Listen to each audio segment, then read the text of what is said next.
सोचेंगे कि हम मन से प्रणाम करें महाकालेश्वर महादेव को, और आप ये मन में धारणा करें, निश्चय करें कि हम उज्जैन नगरी में विराजमान हैं, जहां पर महाकालेश्वर विराजमान है, और वहां पर ही हम लोग भूत भावन भोलेनाथ के तृतीय ज्योतिर्लिंग की कथा वहीं बैठकर मंदिर में हम कह रहे हैं और आप सुन रहे हैं। उज्जैन नगरी को अवंतिकापुरी भी कहा जाता है। बड़ा ही रमणीक नगरी है, जहां वेदप्रिय नामक एक श्रेष्ठ ब्राह्मण रहते थे। प्रतिदिन नियम पूर्वक अग्निहोत्र किया करते थे, भगवान शिव की वो पूजा किया करते थे। प्रतिदिन शिवलिंग बनाकर, पार्थिव शिवलिंग बनाकर उनका पूजन किया करते थे। ये 2-3 कथाएं हैं यहाँ महाकाल की। समय के अभाव में हम सिर्फ एक ही कथा सुनाएंगे आपको, सारी कथाएं तो नहीं सुना सकते, पर एक कथा हम जरूर आपको महाकाल के विषय में अवश्य सुनाएंगे। यहाँ उज्जैन नगरी के इनके 4 पुत्र थे, जिन पंडित जी की बात हम कर रहे हैं, और एक दुष्ट था। वो दुष्ट वरदान लेकर प्रकट बड़ा बलवान हो गया था, और जब बलवान हो गया था तो जब इन लोगों को कोई ताकत मिल जाती है तो सबसे पहले ये धर्म का ही नुकसान करते हैं। वो कहते कोई पूजा नहीं करेगा, कोई यज्ञ नहीं करेगा, कोई पाठ नहीं करेगा, कोई कुछ नहीं करेगा, जो करेगा उसे दंड मिलेगा। और सब डर भी जाते हैं हम लोगों के यहाँ। डर जाते हैं कि नहीं डर जाते हैं? कल को कोई अन्य के, चलो खैर उदाहरण नहीं देंगे हम इस बात का, तो ऐसा करता था। और दूषण को पता चला कि एक पंडित जी के 4 बच्चे हैं, वो नहीं मानते, बाकी सब मान गए। तो उस दूषण ने अपनी सेना को कहा कि उन दुष्टों का वध करो जो नहीं मानते। वो दूषण जो है अपने सैनिकों को ब्राह्मण को देखने के लिए भेजते हैं, तो वो जाते हैं तो उनको सब पता लग जाता है।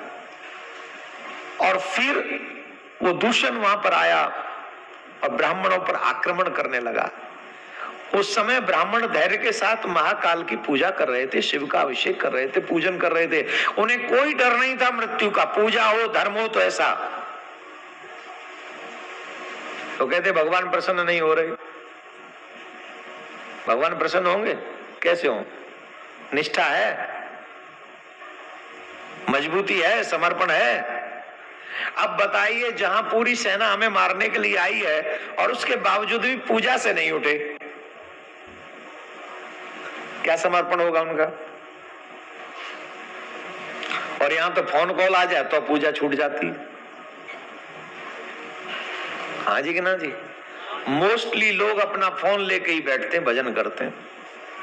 बोलो हाँ जी कि ना जी? सारे मैसेज वहीं से चालू है।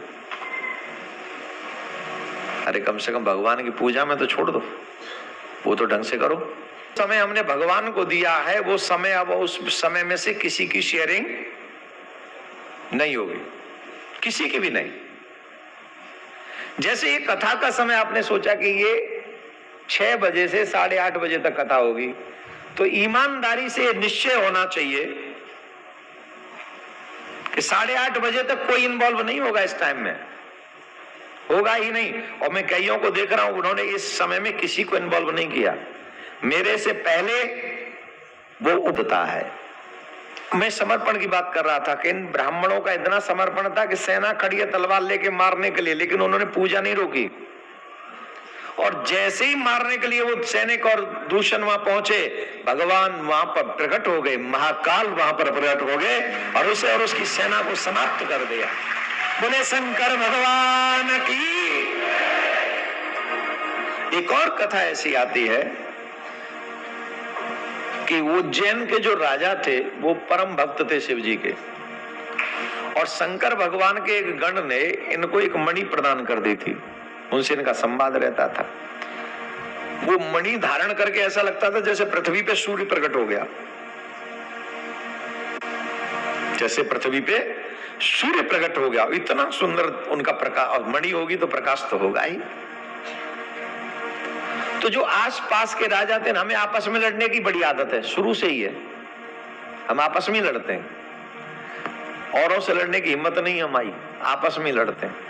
ये लड़ना बंद करो, एक रहो और एक स्वर में चकाचक करो।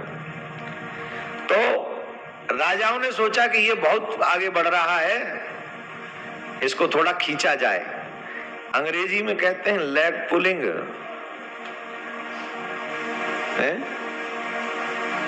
जी के अंदर लेग माने पाम, पुलिंग माने खींचना। देखो कनाडा में आके अंग्रेजी बढ़िया है हमारी। काम चला विलाग तो हती ही है। हमें कौन सी काऊ के यहाँ जाके नौकरी करनी है, हमें कौन सा सर्टिफिकेट दिखाना है, हम किसी के नौकर नहीं बन सकते। हमें तो ठाकुर जी ने अपना ही नौकर बना के भेजा है। खैर, राजा से और राजा द्वेष करने लगे और सबने प्लान किया कि ऐसा करो कि एक साथ इस पे चढ़ाई कर दो। जब राजा को, उज्जैनी के राजा को ये पता चला कि सब लोगों ने मिलकर मेरे राज्य के ऊपर चढ़ाई करने का प्लान किया है, तो देखो विश्वास हो तो ऐसा होना चाहिए शंकर भगवान पे, अपने देवता पे, जिसको भी आप मानते हैं, ऐसा विश्वास। कैसा? उन्होंने कहा मारो जलाओ आपकी मर्जी, हम तो आपकी पूजा करेंगे। और वो राजा भूत बावन भोलेनाथ का अभिषेक और पूजन करने लगा। और जब वो पूजन कर रहा था तो उसकी पूजा विधि बहुत सुंदर थी, बहुत सुंदर। भगवान की पूजा में कभी कंजूसी मत करो, जितने लायक हो उतनी पूरी जम के करो। मिला हुआ दूध पिलाओगे बाबा को तो तुम्हें भी मिली हुई जॉब मिलेगी। हाँ, ऐसा नहीं करना है, जैसा भी करना है प्योर करो। तो राजा बड़ी बच्चा था, गोप का बच्चा, छोटा सा 3-4 साल का बालक, उसकी माँ उसे लेके वहां के जा रही थी, तो उस बालक ने राजा को पूजा करते हुए देखा। 3-4 साल का बालक, उसको माँ लेके गई, उसने पूजा देखी, उसको बोली, माँ से पूछा ये क्या कर रहे हैं? बोले शंकर भगवान की पूजा कर रहे हैं। उसने देखा, उसने जब देखा तो उसको लगा मैं भी शंकर भगवान की पूजा करूंगा। और वो बालक घर में पहुंचा और घर में पहुंचकर छोटा सा पत्थर रख लिया और पत्थर रखकर वहां उतनी बेल, उतने पत्र और उतना दीपक तो नहीं था, वो थोड़ा सा पत्थर रखकर वही जो घास फूस था ना, उसी को बेल पत्र समझ के शंकर भगवान पे चढ़ाने लगा। नमः शिवाय, नमः शिवाय, नमः शिवाय, नमः शिवाय। अब दोपहर हो गया, माता जी को लगा रहे भोजन कर ले, वो भोजन नहीं करे, नमः शिवाय, नमः शिवाय। फिर माता जी कहीं उसको बुलाने, अरे दराजा भोजन कर ले, वो बैठा है, मगन हो गया, नमः शिवाय। छोटा सा बालक मगन हो गया, नमः शिवाय, नमः शिवाय, नमः शिवाय।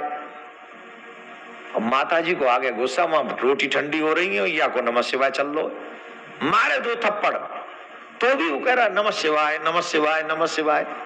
अभी भी नहीं हटा, थप्पड़ खा के भी नमः शिवाय चल रहा है उसका। अब गुस्से में आके माँ ने वो पत्थर उठा के फेंक दिया।